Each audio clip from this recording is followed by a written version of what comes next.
Very good morning, students.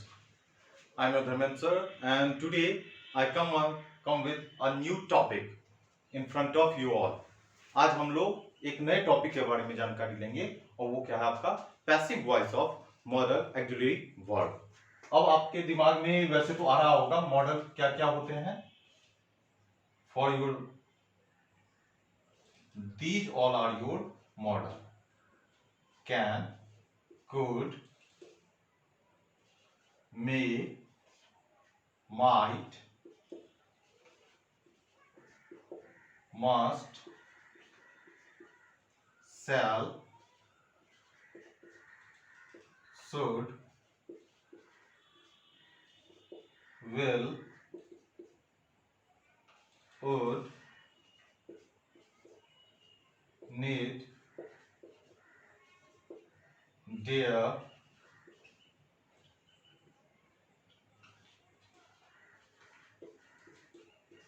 ought to. Means they all are your modal auxiliary verb. ये सारे आपके क्या है मॉडल ऑक्सिलरी वर्ब है। ओके, अब इसके साथ पैसिव वॉइस में हम क्या करते हैं, एक्टिव से पैसिव वॉइस हम कैसे ले आएंगे वो हम आज समझेंगे। सबसे पहले तो ये चीज हम लोग जानते हैं कि मॉडल के साथ हमेशा वर्ब का कौन सा फॉर्म होता है, वर्ब का फर्स्ट फॉर्म अप्लाई होता है। ओके, तो वर्ब का फर्स्ट फॉर्म अप्लाई होता है तो उस कंडीशन में आपका स्ट्रक्चर क्या हो जाएगा, सब्जेक्ट प्लस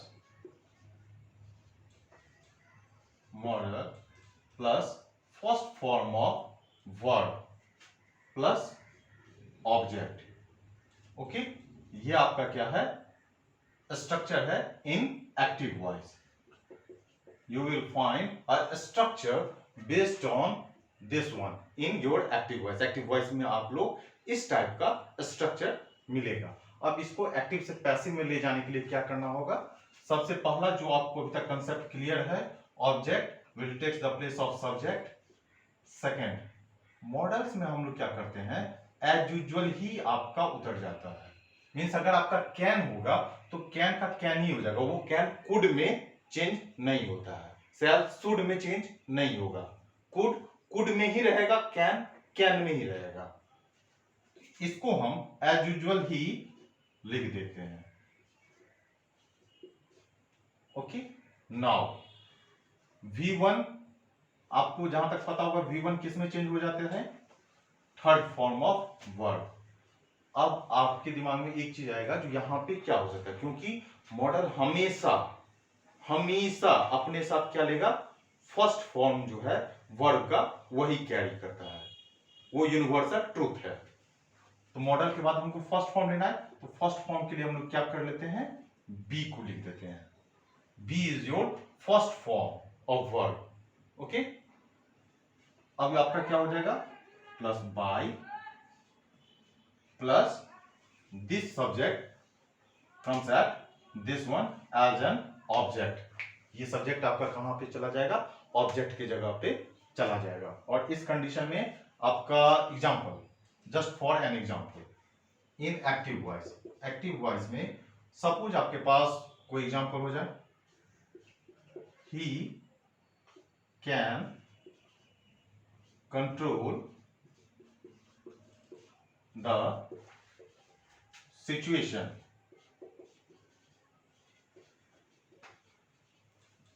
अब आप क्या करेंगे, कैन आपका क्या है, मॉडल है, मिल रहा है आपका फर्स्ट पॉइंट, कैन आपका मॉडल में आ गया, मॉडल में एज यूजुअल ही लिख देना है, इसमें कोई अंतर नहीं करना है। सेकंड क्या है, ऑब्जेक्ट आपका, ऑब्जेक्ट आपका क्या है, द सिचुएशन। अब आप द सिचुएशन को क्या करेंगे, फर्स्ट में ले आएंगे, मींस एज अ सब्जेक्ट ये अब वर्क करेगा, द सिचुएशन। ये आपका क्या पैसिव वॉइस में सेंटेंस है। द सिचुएशन कैन अपने ही जगह पे आ जाएगा, द सिचुएशन कैन। अब क्या करेंगे, फर्स्ट फॉर्म देना है बी को, कैन को, कैन बी। कंट्रोल का थर्ड फॉर्म क्या हो जाएगा, this one is your first form of verb. अब ये क्या आ जाएगा, can be controlled. Clear? By आ जाएगा, इसके बाद कंट्रोल्ड के बाद बाय, और ये आपका पर्सनल प्रोनाउन है। अगेन आपका पर्सनल प्रोनाउन किस में चेंज हो जाएगा? ही किस में चेंज होगा? हिम में। Got it? अगर इसी का क्वेश्चन में अगर आपके पास आ जाए इंट्रोगेटिव में, बहुत सिंपल है। इसी को आप कैन को क्या करते हैं हम लोग आगे ले आते हैं। Can he control the situation,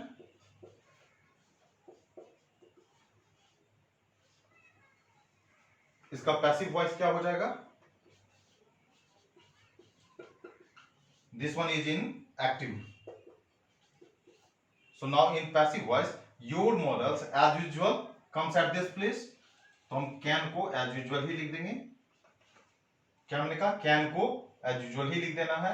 अब मेरे पास सेंटेंस क्या आ जाता है? He control the situation. Again आपका ऑब्जेक्ट क्या है? The situation. The situation आपका क्या है? ऑब्जेक्ट है। ऑब्जेक्ट को आप पहले ले आएंगे। Can the situation controlled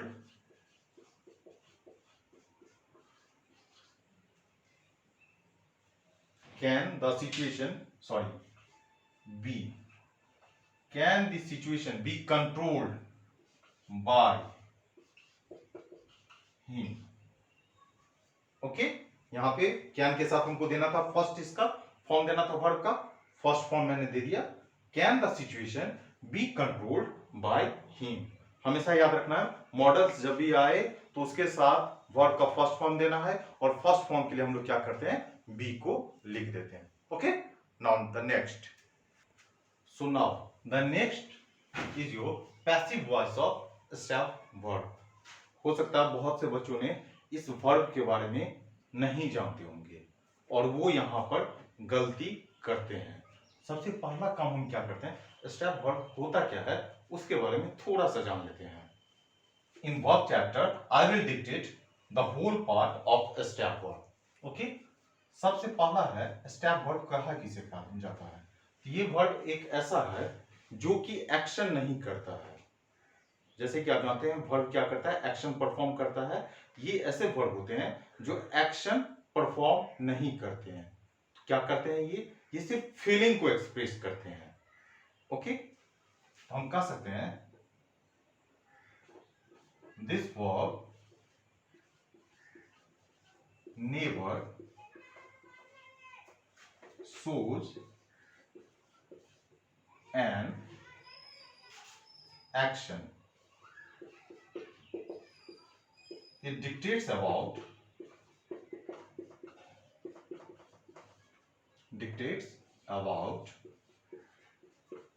feeling. Okay, ये आपका क्या शो कर रहा है? फीलिंग शो करता है। Got it? अब ऐसे वर्ब होते कौन कौन से हैं? अब फॉर एन एग्जांपल आप नो को जानते हैं, KNOW, surprise. There are lots of words, there are lots of verb which dictates the step condition. Okay, now we will try to understand through example.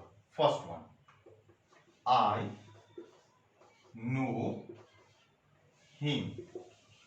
Okay, अब आपके दिमाग में जो basic concept अभी तक पता चला है, हम लोग क्या करते थे? अगर हम लोग ये कर दें इसका पैसिव वॉइस में, he is known by me, अगर ये कर दिया जाए तो ये आपका क्या है? 110% गलत है। क्यों? क्योंकि जब भी ये पैसिव फॉर्म में, नो आपका पैसिव फॉर्म में जाएगा तो इस वर्ब का अपना प्रीपोजिशन भी होता है। मींस ये हमेशा पैसिव वॉइस में अपने प्रीपोजिशन के साथ आते हैं। So never try to forget such kinds of verb. I will write down how many types of such kinds of verb. Means there are several kinds of verb. I am going to dictate one by one. हम क्या करेंगे, आपको एक एक शब्द, आपका एक एक वर्ड क्या करेंगे, लिख देंगे, जिससे कि आपको ये पता चल जाए कि इसके साथ हमको इसी प्रीपोजिशन को रखना है। उसे क्या होगा, आपको सुविधा भी होगी। इसका पैसिव वॉइस में क्या हो जाएगा, he is known to me. आपने सब कुछ तो सही किया था, ही भी सही था, आपका इज भी सही था, सिर्फ गलती कहां था, इस प्रीपोजिशन का। इसका मतलब क्या हुआ, पैसिव वॉइस में जब भी नो चेंज होगा वो किस में चेंज हो जाएगा, नोन टू में हो जाएगा। ओके, दूसरा एग्जांपल आप समझिए। The news surprised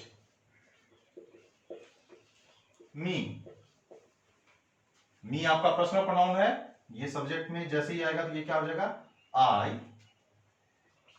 am surprised. अब इसके बाद सरप्राइज के बाद अगर हम बाय द न्यूज लिखते हैं तो वो क्या है, आपका गलत है। क्या हो जाएगा वहां पे, surprise at the news. Okay, so this one is your example. Okay, so now are you able to understand? Okay, now I am going to write down few words. Okay, so they all are your stepped word. Okay, there are lots of step word. इसके अलावा भी बहुत सारे step word हैं जो आप मेरे description में, वीडियो के डिस्क्रिप्शन में आपको मिल जाएगा। ओके, तो हमने क्या समझा, स्टेप वर्ड किसे कहते हैं, स्टेप वर्ड वैसा वर्ड है जो एक्शन नहीं परफॉर्म करता है। वो क्या परफॉर्म आपका कर रहा है, वो किस चीज को डिक्टेट करता है, फीलिंग को डिक्टेट करता है। फीलिंग को डिक्टेट करने का मतलब क्या हुआ, वो स्टेट ऑफ माइंड के बारे में, स्टेट ऑफ माइंड के बारे में बतलाता है। ठीक है, अब ऐसे वर्ब जो स्टेट ऑफ माइंड या फीलिंग को बताएं, एक्शन को परफॉर्म नहीं करते हैं, तो वैसा वर्ब अपने हिसाब से उसका अपना एक फिक्स्ड प्रीपोजिशन होता है। ओके, जैसे कि अभी आपने समझा, नो के साथ नोन टू होते हैं, सरप्राइज्ड एट होता है, अमेज्ड एट होता है, एनॉयड विथ समबडी होता है। अगर आपने कर दिए एनॉयड बाय समबडी तो वो आपका क्या होगा, गलत होगा। और normally in either in your board examination, your competitive examination, you will find such kinds of verb. आप अपने कॉम्पिटिटिव एग्जाम में भी, अगर आप किसी भी कंपटीशन में भी आप दे रहे हैं तो उसमें भी आपको क्या होगा, इस टाइप के प्रॉब्लम और एरर्स वगैरह दिए जाते हैं, और उस कंडीशन में आपको इसको याद करना कंपलसरी है। अगर आपको याद हो जाएंगे, and this one only be possible when you will do lots of practice. अगर आप बहुत ज्यादा प्रैक्टिस करेंगे then after it will be possible, तभी ये चीज क्या है, संभव है। Okay, and then after if you have any kinds of doubt please comment me. Okay, and if you like then must be comment, share and subscribe. Okay, thank you.